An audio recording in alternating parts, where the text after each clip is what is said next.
दोस्तों, भारत के इतिहास की सबसे ताकतवर सल्तनत यानी मुगलिया सल्तनत में जितने भी मशहूर हुक्मरान रहे हैं, उनमें से ज़हीरुद्दीन बाबर और आखिरी बादशाह बहादुर शाह ज़फ़र जैसे चंद लोगों को छोड़ दिया जाए तो बाकी सभी की कब्रें, सभी के मकबरे हिंदुस्तान में मौजूद हैं। और अगर सिर्फ बादशाह औरंगज़ेब आलमगीर को छोड़ दिया जाए तो इन सारे हुक्मरानों की कब्रें सिर्फ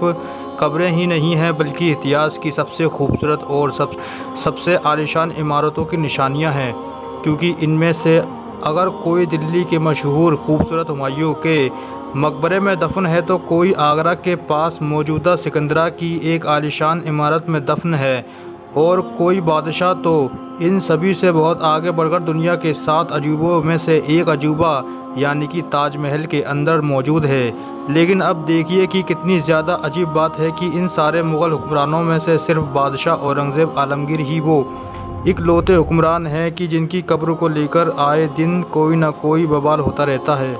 कोई आग लगाने की बात करता है तो कोई उखाड़ फेंकने की बात करता है, लेकिन इस तरह की चीज़ें आप लोगों को मीडिया या सोशल मीडिया के ऊपर मुग़लों के बाकी हुक्मरानों के मकबरों के बारे में कभी भी सुनने को नहीं मिलती। दोस्तों, आप लोगों को ये इमारत नज़र आ रही है, दरअसल ये एक मकबरा है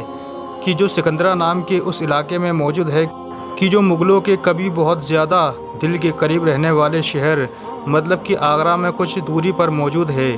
और इस मकबरे के अंदर कोई और नहीं बल्कि मुग़लों के सबसे ताकतवर और कामयाब हुक्मरानों में से एक मतलब कि जलालुद्दीन मोहम्मद अकबर दफन है। ख़ास बात यह भी है कि अकबर ने इस जगह को अपनी कब्र के लिए खुद ही चुना था, बल्कि अपनी ज़िंदगी में ही इस इमारत को बनवाना भी शुरू कर दिया था। लेकिन ये इमारत कंप्लीट हो पाती उससे पहले ही बादशाह अकबर की मौत हो गई, इसलिए बची हुई इमारत को उनके बेटे जहांगीर ने कंप्लीट करवाया था। दोस्तों, ये बात है सन 1688 की कि जब मुग़ल एम्पायर बहुत मजबूत हुआ करता था और मुग़ल इतिहास के सबसे ताकतवर हुक्मरान यानी कि औरंगज़ेब आलमगीर अपनी दक्कन की मुहिम पर उलझे हुए थे। लेकिन तभी अचानक से एक दिन साउथ इंडिया के इलाकों में सजे हुए इन जंगी मैदानों में से बहुत दूर एक शॉकिंग इवेंट हुआ, एक ऐसी हैरान कर देने वाली घटना की जिसने औरंगज़ेब आलमगीर को न सिर्फ हिलाकर रख दिया बल्कि गुस्से से लाल कर दिया। ये दरअसल कुछ और नहीं बल्कि जाटों की मुग़लों के ख़िलाफ़ की गई वो बगावत थी कि जो उन्होंने उस दौर में आज के मथुरा और आगरा जैसे इलाकों में अपने एक लीडर राजा राम जाट की लीडरशिप में की थी। अब वैसे तो ऑलरेडी मुग़ल एम्पायर इतना ज़्यादा बड़ा हो चुका था कि उसमें इस तरह की बगावतें होना आम बात हो चुकी थी। उन बगावतों को कुचला भी जाता था, उनसे जंगें भी की जाती थीं। इसलिए जिस चीज़ ने बादशाह औरंगज़ेब आलमगीर को गुस्से से लाल कर दिया था वो दरअसल ये बगावत नहीं बल्कि जाटों का वो बड़ा कदम था कि जो उन्होंने एक रात अंधेरे में उठाया था। उन्होंने एक बार रात के अंधेरे में मुग़लों की फ़ौज या एडमिनिस्ट्रेशन से जुड़ी हुई बाकी चीज़ों को छोड़कर सिकंदरा के अंदर मौजूद अकबर का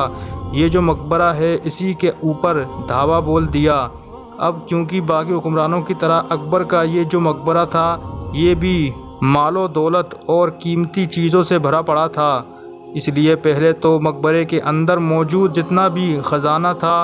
या फिर इस इमारत में जड़ी हुई जितनी भी चीज़ें थीं,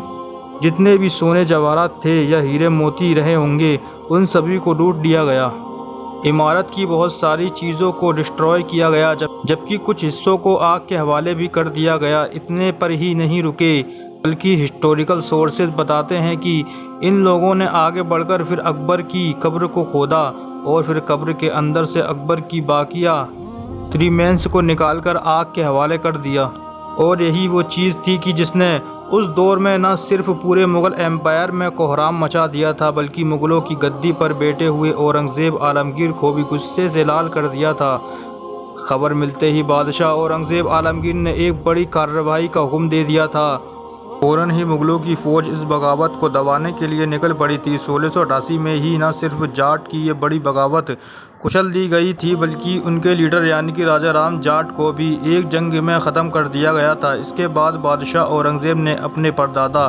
अकबर की इस कब्र की और इस मकबरे की न सिर्फ दोबारा से तामीर करवाई बल्कि सिक्योरिटी को बढ़ाते हुए इस चीज़ को भी यकीनी बनाया गया कि फ्यूचर में इस तरह का कोई भी अटैक या इस तरह का कोई भी हमला दोबारा ना हो सके।